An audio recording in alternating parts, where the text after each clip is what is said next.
Balai Besar Wilayah Sungai Pamali Juwana akan menormalisasikan Sungai Serang Wulan drainase atau SWD 2 di Kabupaten Jepara. Lokasi sungai yang dinormalisasi itu melintas di 3 desa di Kecamatan Kedung, yakni Desa Tedunan, Karangaji, dan Kedung Malang. Imbas normalisasi ini, sejumlah bangunan di bantaran sungai digusur. Adapun untuk informasi selengkapnya akan disampaikan langsung oleh rekan wartawan Tribun Muria, M. Yunan Setiawan. Silakan untuk laporan Anda, rekan M. Yunan.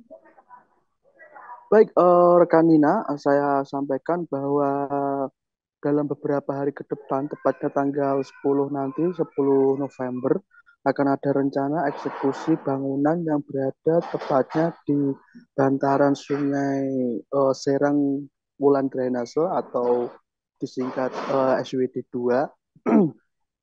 Sungai ini di bawah kewenangan BPWS Pemali Juwana. Nah, pada saat bulan ini akan dilakukan proyek normalisasi sungai itu karena sudah terjadi pendangkalan dan normalisasi ini dilakukan untuk menangani atau pencegahan banjir karena sebagaimana diketahui karena ketika musim hujan dan saat ini juga di wilayah Jepara sudah mulai hujan meskipun masih dengan intensitas sangat rendah. Nah, ketika musim hujan turun dengan intensitas tinggi, uh, ban- uh, air di SWD 2 itu melimpas ke pemukiman warga dan pemukiman desa-desa yang berada di area SWD itu menjadi langganan banjir.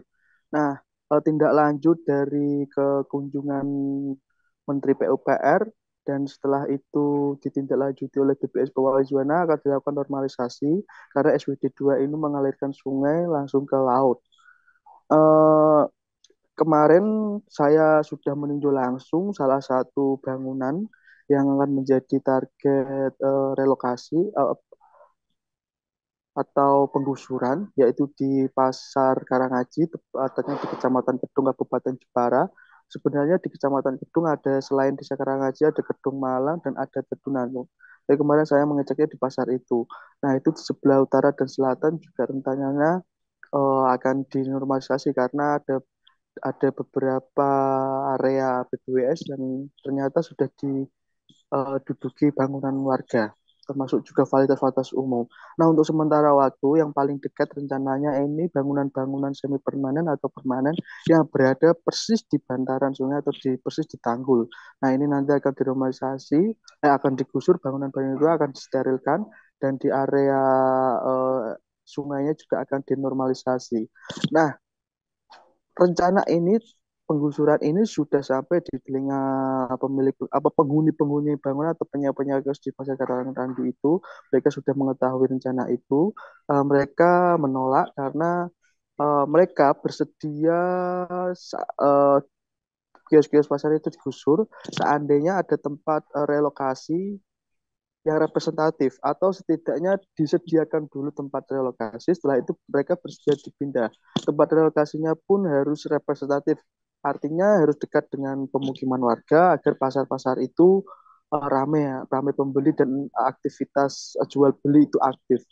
Nah, karena mereka bagian ibu-ibu yang ada di situ itu berjualan di situ itu sebagai sumber mata pencarian utama.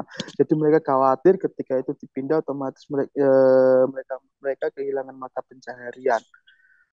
Terkait ini masih tarik ulur belum ada pembahasan lebih lanjut terkait solusi ini. Tapi dari kemarin dari Kepala Desa Karangrandu alternatif tempat pengganti dari pasar yang digusur nanti di tanah kas desa sekitar 1 kilometer sebelah barat desa.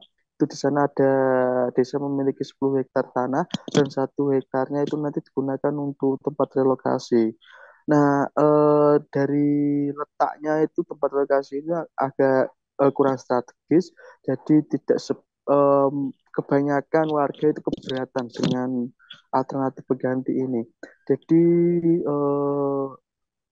saat ini masih pedagang-pedagang masih dalam sikap menolak dan Pemkab Jepara yang dalam hal ini dia memiliki kewenangan untuk sebagai yang melakukan penggusuran dan juga harus menyediakan tempat-tempat untuk mereka yang berjualan, juga belum memberikan informasi kepastian lokasi mana yang akan disediakan untuk para pedagang-pedagang di pasar Karangrandu. Setidaknya di khusus di di desa Karangaji maksud saya, itu ada sekitar 90 bangunan baik permanen maupun permanen yang nantinya akan digusur terkait dengan adanya normalisasi SWD 2 ini. Oke, demikian rekan Nina saya sampaikan. Baik, terima kasih atas informasi lengkap dari Anda, rekan M. Yunan Setiawan. Selamat bertugas kembali. Dan wartawan kami juga telah menghimpun wawancara dengan Titi, yakni pedagang yang terkait. Tanggapannya ya sedih, Mas. Saya mintanya itu dikasih tempat untuk bisa berjualan. Seumpamanya mereka direlokasi, harus dikasih tempat dulu. Nanti kalau sono dibangun pasar, udah selesai, baru sini digusur. Betul loh, Mas. Bu, nanti kalau misalnya digusur, kemudian pasar yang baru belum jadi, imbasnya apa, Bu? Imbasnya ya bisa juga jadi sepi, ya, belum tentu bisa seramai sini. Download Tribun X sekarang, menghadirkan lokal menjadi Indonesia.